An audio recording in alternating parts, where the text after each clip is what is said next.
Plus ടുവിന് പഠിക്കുന്ന ഒരു പെൺകുട്ടി ഒളിച്ചോടാൻ തീരുമാനിച്ച് ആദ്യം ചെയ്യുന്നത് എന്താണെന്നറിയോ? ഒന്നെങ്കിൽ അവളുടെ ബാഗിനുള്ളിൽ പോകാനുള്ള വസ്ത്രങ്ങൾ എടുത്തു വയ്ക്കും, അല്ലെങ്കിൽ കാമുകനുമൊത്ത് ഏതെങ്കിലും ടെക്സ്റ്റൈൽ ഷോപ്പിൽ കയറി റെഡിമെയ്ഡ് വസ്ത്രം ഒന്ന് തിരഞ്ഞെടുക്കും.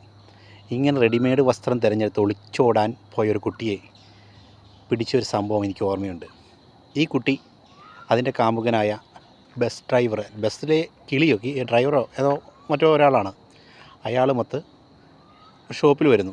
ഷോപ്പിൽ വന്നിട്ട് ഈ കുട്ടി റെഡിമെയ്ഡ് ചുരിദാർ എടുക്കുന്നു.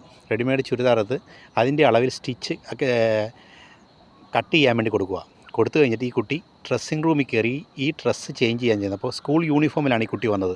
അപ്പോൾ കടയിലുള്ള മറ്റുള്ളവർക്ക് സംശയം തോന്നി. കുട്ടിയെ വിളിച്ച് ചോദ്യം ചെയ്തു. കുട്ടി പറഞ്ഞു, എൻ്റെ ലവറാണ്, ഞങ്ങൾ ഞങ്ങൾ നാട് വിട്ട് പോകാൻ തീരുമാനിച്ചു എന്ന രീതിയിൽ ആ കുട്ടി സംസാരിച്ചു. കാരണം എനിക്ക് ആ ചേട്ടനെ ഇഷ്ടമാണ്, ചേട്ടൻ്റെ കൂടെ പോവുകയാണ് ഞാൻ.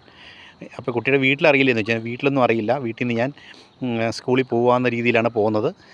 വൈകുന്നേരം സ്കൂൾ വിട്ട് വന്നപ്പോൾ ആ ചേട്ടൻ്റെ കൂടെ പോകാനുള്ള പരിപാടിയാണ്. അപ്പോൾ യൂണിഫോമിൽ പോയാൽ വല്ലവർക്ക് സംശയം തോന്നി, വസ്ത്രം ഈ ഉടുപ്പ് സ്കൂൾ യൂണിഫോം കണ്ട് സംശയം തോന്നിയാൽ പിടിക്കപ്പെടുമെന്നോ ഭയന്നിട്ട് ആ കുട്ടി ടെക്സ്റ്റൈൽ കയറി യൂണിഫോം മാറ്റി പകരം റെഡിമെയ്ഡ് ഡ്രസ്സ് എടുത്തു പോകാൻ തുടങ്ങിയാണ്. അവിടെ വച്ച് ഈ കുട്ടി പിടിക്കപ്പെട്ടപ്പോൾ ആ കുട്ടി രക്ഷപ്പെട്ടു. പക്ഷേ ഇതുപോലെ പിടിക്കപ്പെടാതെ എത്രയോ സംഭവങ്ങളുണ്ട്. പലപ്പോഴും പല സ്ഥലങ്ങളിൽ ഇതുപോലെ റെഡിമെയ്ഡ് ഡ്രസ്സും മറ്റും എടുത്ത് കുട്ടികൾ കാമുകന്മാരുടെ കൂടെ ഒളിച്ചോടി പോകുന്നു. ഇതുങ്ങൾക്കൊക്കെ എന്ത് സംഭവിച്ചാലും പിന്നീട് ആരും അറിയുന്നില്ല. ഒളിച്ചോടിപ്പോയ കുട്ടി ഒളിച്ചോടിപ്പോയി. കാരണം നമ്മുടെ സമൂഹത്തിൻ്റെ ഏറ്റവും വലിയ പ്രത്യേകത എന്ന് പറഞ്ഞു കഴിഞ്ഞാൽ, ഇങ്ങനൊരു കാര്യം നടന്നാൽ, ചുറ്റുവട്ടത്ത് എന്തെങ്കിലും നടന്നാൽ അതിനെ ചോദ്യം ചെയ്യാനോ അതിനോടൊന്ന് സംസാരിക്കാനോ ഇവിടെ ആർക്കും സമയമില്ല. സമയം ഉണ്ടെങ്കിൽ തന്നെ ആരെങ്കിലും ചോദ്യം ചെയ്താൽ അത് അവനെതിരെ അപ്പോൾ സദാചാര പോലീസ് എന്നൊക്കെ പറഞ്ഞ് ജനം തിരിയും.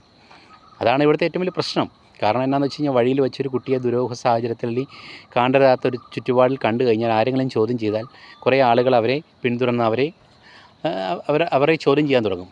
ഇതൊക്കെയാണ് ഇവിടുത്തെ ഒരു പ്രധാന പ്രശ്നം.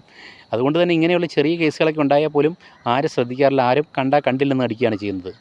ഒത്തിരി കുട്ടികളിങ്ങനെ ചെറിയ ക്ലാസ്സുകളിലൊക്കെ പഠിക്കുന്ന പ്ലസ് ടുവിനും പ്ലസ് വണ്ണിനും അതുപോലെ ഡിഗ്രിക്ക് ഫസ്റ്റ് ഇയറൊക്കെ പഠിക്കുന്ന ഒരുപാട് കുട്ടികളിങ്ങനെ എവിടെയെങ്കിലും ഒരു പ്രണയത്തിൽ ചെന്ന് വീണ് അവരുടെ കൂടെ ഒളിച്ചോടാനുള്ള തയ്യാറെടുപ്പിൽ ഇതുപോലുള്ള കാര്യങ്ങൾക്ക് ഇറങ്ങി പുറപ്പെടും.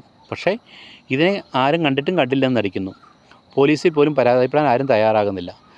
ഒത്തിരി സംഭവങ്ങളാണ് പലപ്പോഴും നമ്മുടെ ചുറ്റുവട്ടത്ത് ഇതുപോലെ ഉണ്ടായിക്കൊണ്ടിരിക്കുന്നത്.